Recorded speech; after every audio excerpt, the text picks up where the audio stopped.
तो before hopping on to the video I want you to know कि मुझे in total 7 साल का एक्सपीरियंस है इन फिटनेस एंड इन 7 सालों में से लेट्स से पिछले 5 साल से मैं रेगुलर बेसिस पे सोया कंज्यूम करता आ रहा हूँ। और अगर बात करें क्वांटिटी की तो I have been consuming 100 grams of soya chunks slash granules on a daily basis. और as you can see I'm pretty much lean although I'm on a bulk.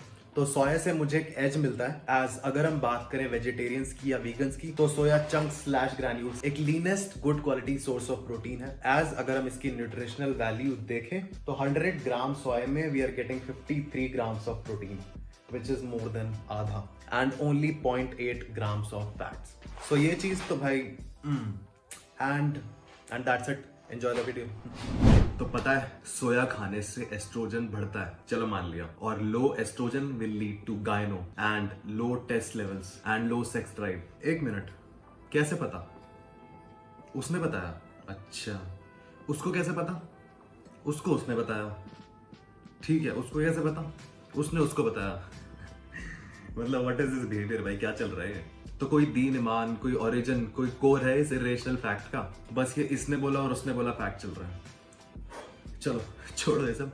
तो आज I discuss the most usual and profoundly asked question on any of my dietary videos which is effect of soya on हमारे hormones, and by hormones I mean oestrogen.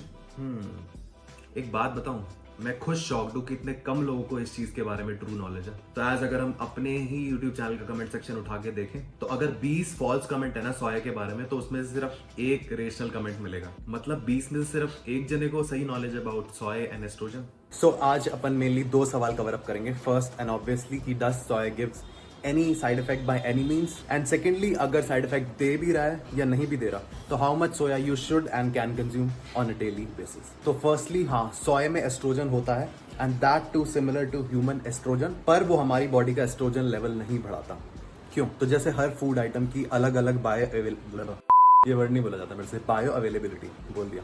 तो जैसे हर food item की अलग अलग bio availability होती है। Bio availability मतलब nutrition का एब्जॉर्प्शन। तो तुम कोई भी फूड आइटम खा रहे हो उसके सारे माइक्रोज या मैक्रोज पूरी तरह से एब्जॉर्ब नहीं होते बॉडी में, और ये एब्जॉर्प्शन हर फूड आइटम का अलग अलग होता है। अब अगर हम बात करें सोया की, तो सोया में जो एस्ट्रोजन होता है वो फाइटो एस्ट्रोजन होता है। फाइटो बस एक साइंटिफिक टर्म है प्लांट्स की। तो इस फाइटो एस्ट्रोजन की अच्छी बात यह है कि इसका एब्जॉर्प्शन बहुत पुअर होता है। मतलब तुम इसको खा तो रहे हो पर ये तुम्हारी बॉडी में एब्जॉर्ब होएगा ही नहीं, बस तुम खाओगे और यूरिन के थ्रू फ्लश आउट कर दोगे। एंड मैं ये नहीं कह रहा कि ये फाइटो एस्ट्रोजन बिल्कुल भी इंपैक्ट नहीं डालता हमारे एस्ट्रोजन लेवल पे, पर इससे जो एस्ट्रोजन पे चेंज आता है वो कुछ सिग्निफिकेंट नहीं है। और सबसे बड़ा एग्जांपल तो मैं खुद ही हूँ, एज मैं 100 ग्राम सोया कंज्यूम करता आ रहा हूँ ऑन अ डेली बेसिस। तो मुझे देख के कहीं से भी लगता है कि मुझे टेस्ट लेवल कम है या मेरे मैन बूब्स है या फिर और भी कोई साइड इफेक्ट है एस्ट्रोजन का? नहीं। और अगर हम बात करें अपने पड़ोसी की जो कि है चाइनीज, और उनके पड़ोसी जो है जापानीज, ये लोग डेली बेसिस पे अच्छी क्वांटिटी में सोया कंज्यूम करते हैं और कुछ नहीं होता।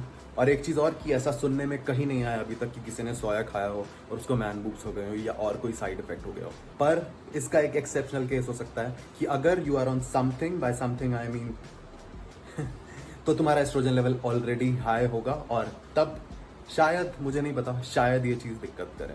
और एक बात और बता दो तुम्हें, अगर सोया नहीं होता तो शायद मैं ये लीन और टाइट फिजिक मेंटेन नहीं कर पाता बीइंग अ वेजिटेरियन। तो अभी I am leaving for my trading classes, और एक चीज़ दिखाता हूँ।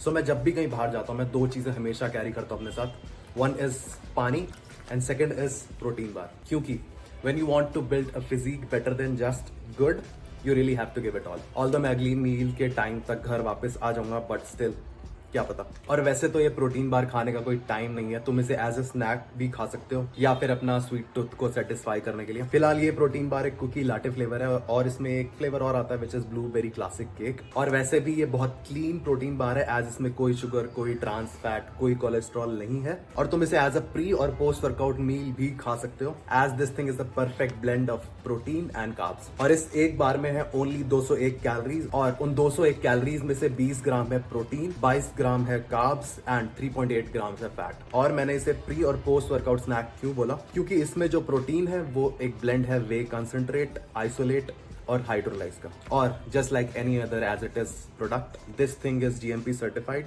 And free from any doping ingredients as per नागा। तो डिस्क्रिप्शन में लिंक है, देख लेना।